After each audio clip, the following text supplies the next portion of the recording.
వందే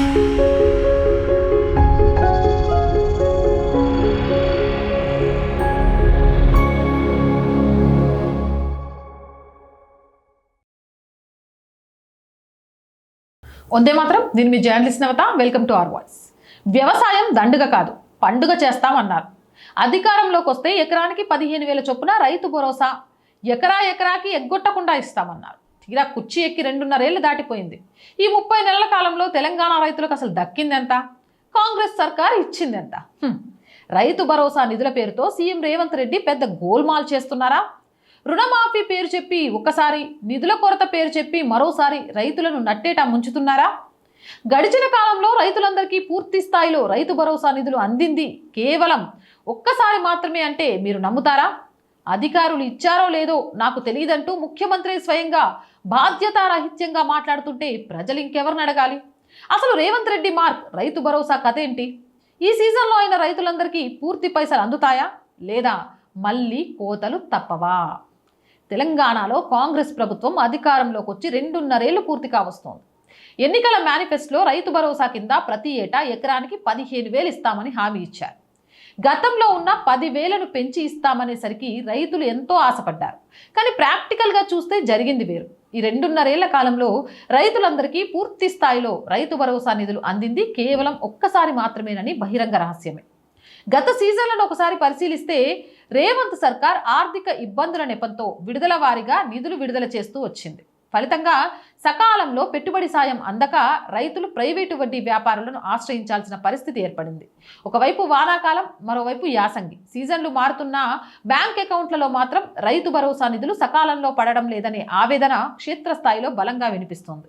1-2 ఎకరాలు ఉన్న చిన్న రైతులకు ఇచ్చి చేతులు దులుపుకోవడం, మిగతా రైతులకు మురిపించి మొండి చేయి చూపడం ఈ ప్రభుత్వానికి అలవాటుగా మారిందనే విమర్శలు వస్తున్నాయి.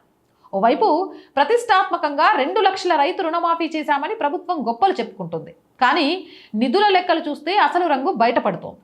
రైతు రుణమాఫీ పేరు చెప్పి ఆ నిధులను సర్దుబాటు చేయడం కోసం రైతు భరోసా నిధులను రేవంత్ రెడ్డి నొక్కేశారని ప్రతిపక్షాలు ఆరోపిస్తున్నాయి. అంటే ఒక చేత్తో రుణమాఫీ చేసినట్లు నమ్మించి మరో చేత్తో రైతులు పొందాల్సిన రైతు భరోసా నిధులను ఎగనామం పెట్టారన్నమాట.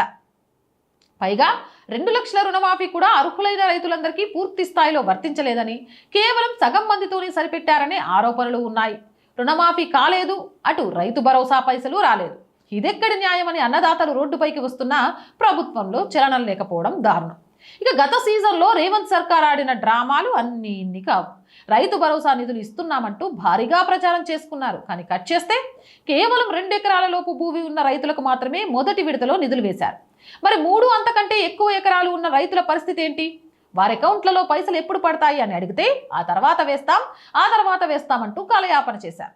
2 ఎకరాల వరకు ఇచ్చి మిగతా రైతులకు టెక్నికల్ కారణాలు, లీకేజీల నియంత్రణ, అర్హుల వడబోత అంటూ కొత్త నిబంధనలు తెరపైకి తెచ్చి నిధులను ఎగ్గొట్టే ప్రయత్నం చేశారని రైతులు మండిపడుతున్నారు. 5 ఎకరాల లోపు ఉన్నవారే తెలంగాణలో ఎక్కువ మంది. అలాంటిది కేవలం 2 ఎకరాలకే పరిమితం చేసి మిగతా వారికి అన్యాయం చేయడం రేవంత్ రెడ్డి మార్క్ మోసం కాదా అని మేధావులు సైతం ప్రశ్నిస్తున్నారు. ఇక అన్నిటికంటే దారుణమైన విషయం ఏంటంటే క్షేత్రస్థాయిలో రైతులకు డబ్బులు అందడం లేదు మొర్రో అని మొత్తుకుంటుంటే ముఖ్యమంత్రి రేవంత్ రెడ్డి ఇచ్చిన సమాధానం విని రాష్ట్ర ప్రజలు విస్తుపోయారు. నేనైతే డబ్బులు ఇమ్మన్నా, అధికారులు ఇచ్చారో లేదో నాకు తెలియదు అంటూ రేవంత్ రెడ్డి సమాధానం చెప్పడం ఆయన బాధ్యతారాహిత్యానికి అద్దం పడుతుంది. ఒక రాష్ట్రానికి ముఖ్యమంత్రిగా ఉండి వేల కోట్ల రూపాయల ప్రజాధనం, లక్షలాది మంది రైతుల జీవితాలలో ముడిపడి ఉన్న పథకం లబ్ధిదారులకు చేరిందో లేదో తెలియదనడం ఎంతవరకు సమంజసం? ముఖ్యమంత్రి ఆదేశాలు ఇస్తే అధికారులు అమలు చేయరా?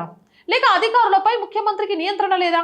లేక నిధులు లేకనే ఇదంతా అధికారులు సమన్వయం చేసుకోలేకపోయారా? ఏదేమైనా ముఖ్యమంత్రి ఇచ్చిన ఈ సమాధానం రైతులకు పెద్ద షాక్.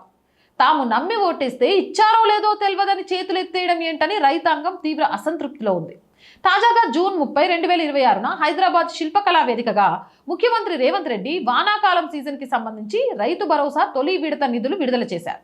మొదటి విడత కింద 2 ఎకరాల లోపు ఉన్న 41.37 లక్షల మంది రైతులకు 2,482 కోట్లు నేరుగా ఖాతాల్లో వేస్తున్నట్లు, రాబోయే 9 రోజుల్లో మొత్తం 9,000 కోట్లు రైతుల అకౌంట్లో జమ చేస్తామని ప్రభుత్వం ప్రకటించింది.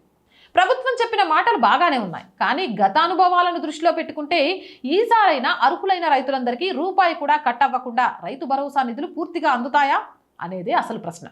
గతంలో లాగా 2 ఎకరాల వాళ్లకు వేసి మిగతా వాళ్ళను గాలికి వదిలేస్తారా? లేక ఈసారైనా 9 రోజుల్లో అందరికీ పూర్తి నిధులు జమ చేసి రేవంత్ సర్కార్ తమ చిత్తశుద్ధిని నిరూపించుకుంటుందా చూడాలి. ఏదేమైనా అన్నదాతను ముంచి ప్రభుత్వం ఎక్కువ కాలం నిలబడదు కాబట్టి రేవంత్ సర్కార్ ఇప్పటికైనా మాట నిలబెట్టుకోవాలని రైతులు కోరుకుంటున్నారు. మరి నిలబెట్టుకుంటుందని మీకు నమ్మకం ఉందా లేదా? మీ అభిప్రాయం ఏంటి? కామెంట్ చేయండి. జై హింద్, జై భారత్. అలాగే మోర్ వీడియోస్ కోసం our group of channels, our voice, our political, our సంస్కృతి 3 ఛానల్స్ని వెంటనే సబ్స్క్రైబ్ చేయండి. కంటెంట్ బాగుంది అనిపిస్తే లైక్ చేయండి, షేర్ చేయండి. అండ్ ఆర్థికంగా 1st తారీఖు వచ్చింది అండ్ శాలరీస్, రెంట్, ఇలా అనేక అవసరాలు ఉంటాయి. ఈ రోజు వరకు ఈ ఛానల్ సక్సెస్ఫుల్గా నడుస్తుంది అంటే మీ వల్లే.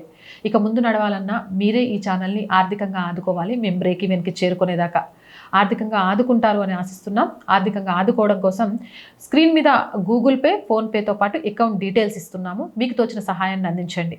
అలాగే వ్యాపార ప్రకటనల కోసం 8328500576 నెంబర్ని సంప్రదించండి. జై హింద్, జై భారత్.